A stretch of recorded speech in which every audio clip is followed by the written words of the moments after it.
여러분 안녕. 오늘은 수학에 대해 기호에 대해서 알아볼 거야. 수학에 대한 기호. 가끔 고등학교를 진학해서 좀 괜찮은 학교들을 가면 가끔 선생님들이 못 알아볼 만한 기호를 쓸 때가 있어. 오늘 그 대표적인 기호들을 한번 볼 건데, 자, 일단 이런 화살표와 이런 화살표. 자, 일단 짝대기가 여기는 두 개인데 여기는 하나지. 그 차이가 뭐냐면 짝대기가 두 개인 건 증명이 됐을 때 쓸 수 있는 거야. 예를 들어서 위에서 누가 봐도 사실인 거, 1 더하기 2는 3이니까 결국 2 더하기 1은 3이지. 이건 너무 당연히 사실이기 때문에 이 짝대기 두 개를 쓸 수 있어. 하지만 이걸로 인해서 이어서 어떻게 되겠다라는 걸 설명하고 싶지만 그게 확실하지 않은 증명이 필요한 상황일 때는 짝대기를 하나만 쓰면 되는 거지. 그 외에도 쓸 수 있는데 이제 대표적으로 쓰는 뜻들만 한번 알아볼 거야. 그래서 A라는 사건이 일어나면 B라는 사건이 일어난다. B라는 사건이 일어나는 경우는 A라는 사건도 일어난다. 이렇게 되면 이게 둘 다 성립한다면 이제 그때는 A 이렇게 짝대기를 쌍방향으로 이렇게 써줄 수 있지. 하지만 여기서 이걸 이렇게 쓰면은 이거는 확정이 안 된 것보다는 서로 반대라는 뜻으로 많이 쓰이기 때문에 사실 이런 기호는 잘 안 써. 그래서 이거는 주의할 점?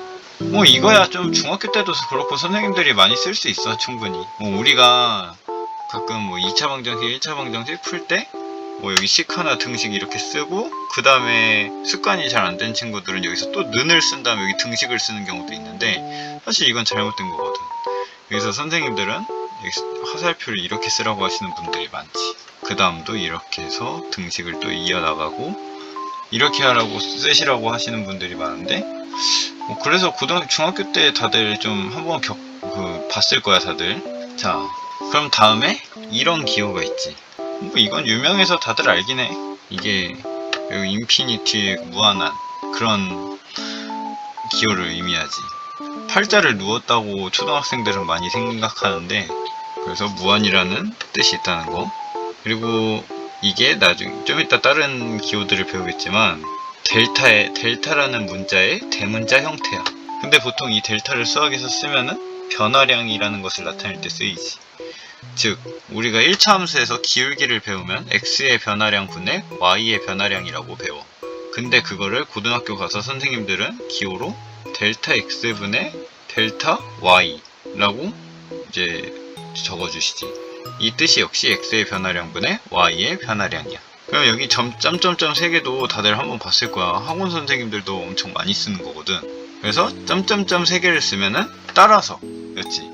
그런데 이거는 아는데 이제 거꾸로 점점점을 쓰이면 모르는 경우도 꽤 있거든.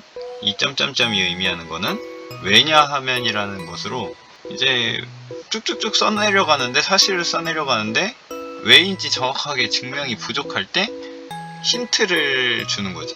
이 힌트 때문에 내가 쓴 게 성립한다는 걸 보여주고 싶은 거야. 자, 그 다음엔 이렇게 점을 쓰는 건데 이건 거의 약이라는 뜻이고 이거랑 비슷한 뜻이 지렁이 이것도 있어. 이것도 거의 약 몇이다 라고 할 때 쓸 수 있는 거야. 그리고 여기 밑에 보면은 사실 고등학교 교육과정에서는 이 기호를 거의 안 쓰는데 그냥 이렇게만 썼다고 해도 B는 A의 부분집합이지. 그리고 우린 고등교육과정에서 이렇게 쓴다고 해도 B랑 A랑 같을 수도 있다라고 배워, 집합이. 그런데 사실 이거는 그냥 같을 수 없다라고 학문에서 쓸 때도 많고 같아도 괜찮다라는 걸 쓰게 되려면은 여기에 짝대기를 하나 보통 더 붙여준다는 거. 그래서 짝대기를 안 쓰는 경우를 자신을 제외한 부분집합이니 진 부분집합이 되겠지. 자, 그래서 밑에 있는 이 기호를 파이라고 읽는데 스펠링이 이 파이랑 달라. 그래서 이 파이가 의미하는 건 공집합이야. 공집합이라는 건 원소가 없는 집합이니까 이렇게 그냥 나타낼 수도 있지. 그리고 그래서 E를 좀 거꾸로 한 느낌, 이 기호는 어떤. 그래서 A를 거꾸로 한 이 기호는 모든 이라고 볼 수 있어. 풀만은 다들 중3 때 많이 보는데 마풀을 아직 못 봤을 거야, 고1 되기 전까진.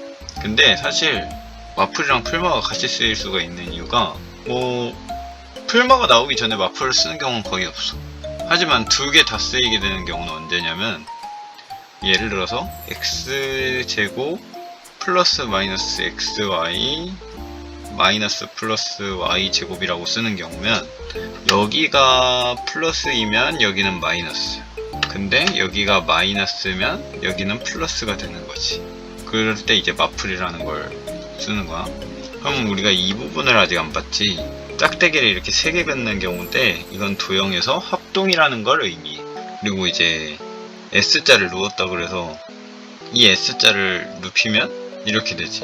그래서 이거는 닮음이라는 표시인데, 보통 학생들이 실수로 이렇게 적는 경우가 있더라고.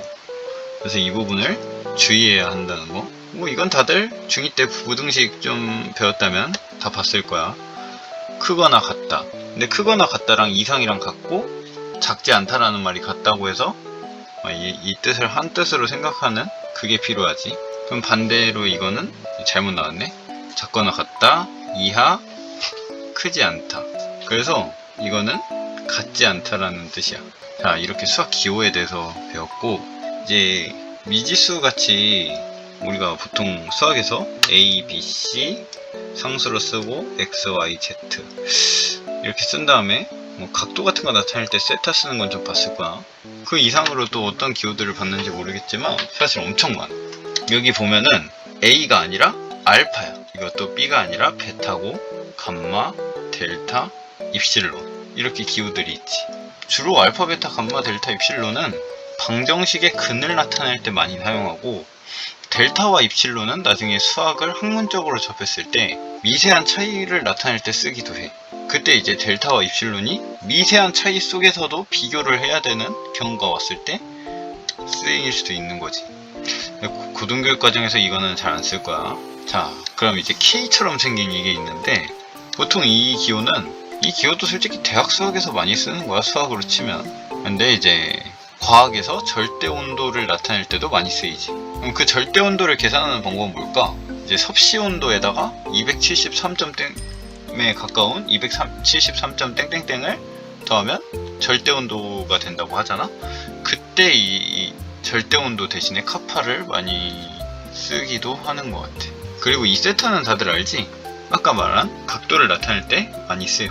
그리고 이 기호 본 적 있나? 그게 2호인데 대문자로는 M처럼 생겼지. 그래서 이 문자는 뮤라고 읽어. 다들 포켓몬스터에서 뮤가 생각나지 않나? 선생님은 그랬었던 것 같다. 과학에서 마찰 부분 배울 때 마찰 계수 기호로 많이 쓰이게 되고, 이제 정지 마찰 계수냐에 따라서 여기 어떤 알파벳이 붙는지가 달라지지. 그래서 정지 마찰 계수, 운동 마찰 계수, 최고 정지 마찰 계수, 뭐 이런 것들이 있고, 그걸 뮤라는 기호를 쓴다. 그 다음 이제 밑에 부분인데, P처럼 생긴 게 이제 이렇게 쓰는 경우가 있는데, 이것도 사실 수학에서도 엄청 많이 쓰이긴 해. 근데 사실 고등교육과정만 보면은 수학보다는 물리, 전기 파트에서 많이 쓰는 기호지.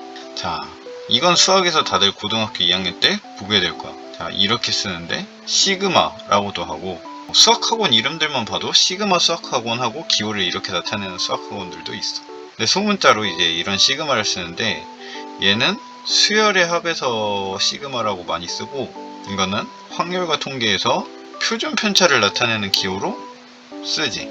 자, 마지막으로 파이야. 파이는 집합에서 아까 공집합으로도 쓰고, 물리하고 전자 부분에서 어떤 기호를 나타낼 수도 있거든. 그래서 고등학교를 가기 전에 수학, 과학에서 많은 기호들을 어느 정도 미리 습득해 놓고 가는 것도 매우 도움이 많이 돼. 자, 내년 고1 신입생들 도움이 되었길 바랍니다. 자, 예시로 선생님이 한 문제만 풀어줄게. 이 기호들을 사용해서 풀려고 해. 자, 고등학교 1학년의 집합에 대한 문제인데, 지금 이 조건을 보면은 x라는 집합은, x를 구하는 거니까 x라는 집합은 a-b의 원소는 다 가져야 되고, a와 b의 원소를 합친 합집합이 되는 그 집합의 부분집합이 돼야 된다는 거야. 즉 다시 말하면 이 문제를 바꿔서 내면은 a 빼기 b, 2, 3, 4는 반드시 원소로 갖고, 반드시잖아. 그러면은 보통 모든 x는 뭐 영어로 쓰면 is라고 쓰겠지. 근데 이제 수학적 기호를 배웠으니까 2하고 3하고 4를 원소로 갖는다. 또는 모든 x는 이렇게 쓸 수도 있어. 그러니까 2, 3, 4를 반드시 원소로 갖고 2, 3, 4, 5, 6, 7, 8을 원소로 갖는 거에 부분집합이 돼야 된다는 거지. 따라서 2, 3, 4를 반드시 원소로 가져야 되므로 가질지 안 가질지 선택할 수 있는 건 원소는 4개밖에 없어. 따라서 이 개수는 5를 갖는지 안 갖는지 2, 6을 안 갖는지 갖는지 또 2를 곱하고 총해서 2의 4제곱, 즉 16개가 된다는 걸 알 수 있지. 이제 여기서 그러므로 집합 x 원소의 그 개수는 16개라고 쓸 수 있겠지만 여기다 가르치고 because 뭐뭐이기 때문에 이제 이거를 식을 잘 쓰는 게 이제 중요한 건데 여러 가지로 쓸 수 있겠지. 새로운 집합을 만든 다음에 x'이라고 하고 그 집합을 5, 6, 7, 8의 부분 집합이다. 그거의 개수랑 같다. 라고 하면서 이제 nx는 16인 거를 증명할 수도 있겠고 그런 부가적인 설명을 여기다 이렇게 적어주면 되는 거야. 자, 그동안 선생님들이나 교과서 아니면 종종 책에서 이상한 기호를 보고 많이 궁금했을 것 같아서 준비했어. 자, 오늘은 여기까지. 자, 그럼 다음에는 좀 약간 그동안 쇼크한 수학자들과 과학자들의 그 사건을 한번 분석해 볼 거야. 그동안 선생님이 유튜브로도 설명을 해준 것도 있었지만 어느 게 가장 쇼크할지 한번 다음에 정리를 해보자. 그럼 오늘은 여기까지. 다들 다음에 봅시다. 안녕.